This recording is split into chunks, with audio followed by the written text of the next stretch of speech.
আসসালামু আলাইকুম বন্ধুরা, তোমরা সবাই কেমন আছো? আশা করি ভালো আছো। এখানে আমি একটা মূলা নিয়েছি, একটা বেগুন নিয়েছি, একটা আলু নিয়েছি। সবজিগুলো কেটে নিয়েছি। এই সাইজ করে কেটে নেবা তোমরা। সবজিগুলো ধুয়ে নিব। এইদিকে পুঁটি মাছ নিয়েছি, মাঝারি সাইজের পুঁটি মাছগুলো ধুয়ে নিয়েছি। এই দিনে অনেক পুঁটি মাছ পাওয়া যায়।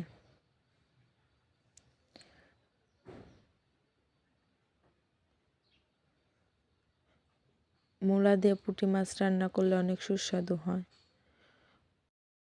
চুলায় একটা কড়াই দিয়েছি, সয়াবিন তেল দিলাম।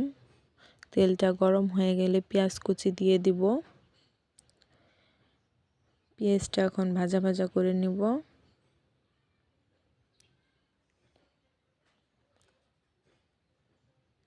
পেঁয়াজটা হালকা বাদামি কালার করে নেব।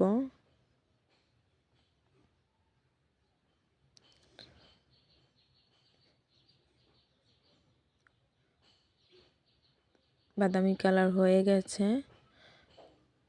এখন সামান্য আদা বাটা দিব, সামান্য রসুন বাটা দিব। এখন এগুলো আগে মিক্সড করে নেব।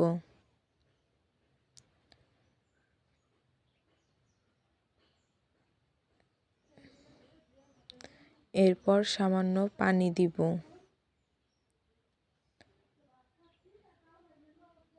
পানি দিয়ে একটু ভালোভাবে কষিয়ে নিব।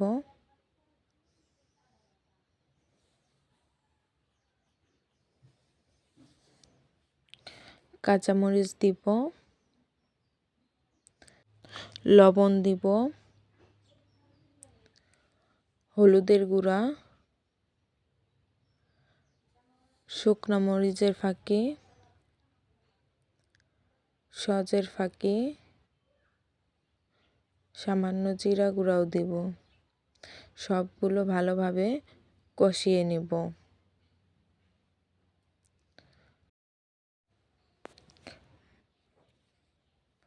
মশলাগুলো একবারে ভাজা ভাজা করে নেব।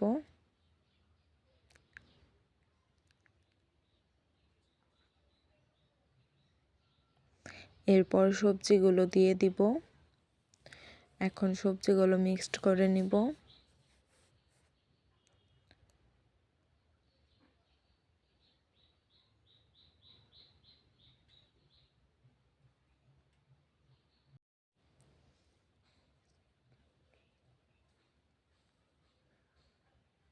সবজিগুলো মিক্সড হয়ে গেছে, সামান্য পানি দিয়ে দিব যাতে সবজিগুলো সেদ্ধ হয়।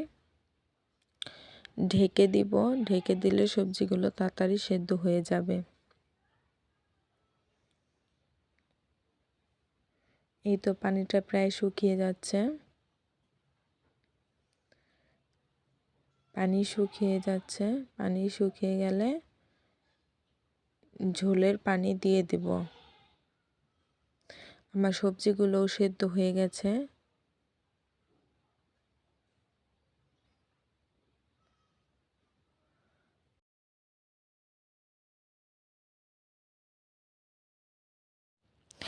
এখন পুঁটি মাছগুলো দিয়ে দিব। পুঁটি মাছগুলো একটু কষিয়ে নেব সামান্য, যাতে ভেঙে না যায়। আস্তে আস্তে কষাতে হবে যাতে ভেঙে না যায়।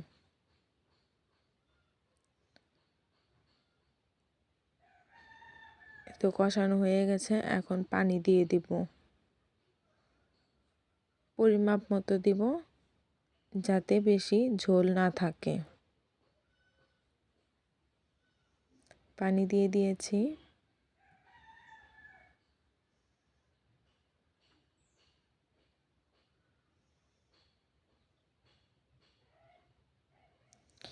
তরকারিটা বলক আসছে।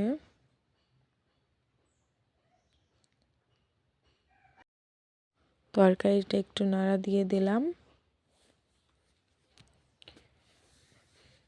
এভাবে 15 মিনিট ফুটিয়ে নিয়েছি, দেখেন শুকিয়ে গেছে প্রায়।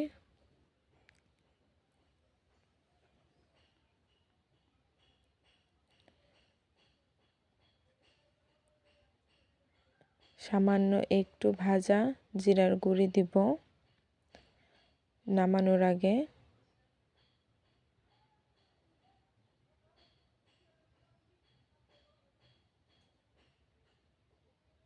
এই তো দিয়ে দিলাম ভাজা জিরার গুঁড়া। এখন নামিয়ে নিব তরকারিটা। অনেক সুস্বাদু হয়েছে দেখে মনে হচ্ছে। হয়ে গেল পুঁটি মাছ রান্না। আলু, বেগুন ও মূলা দিয়ে পুঁটি মাছ রান্না। বন্ধুরা, আমার ভিডিওটি ভালো লাগলে সাবস্ক্রাইব করে তোমরা আমার পাশে থেকে যাও।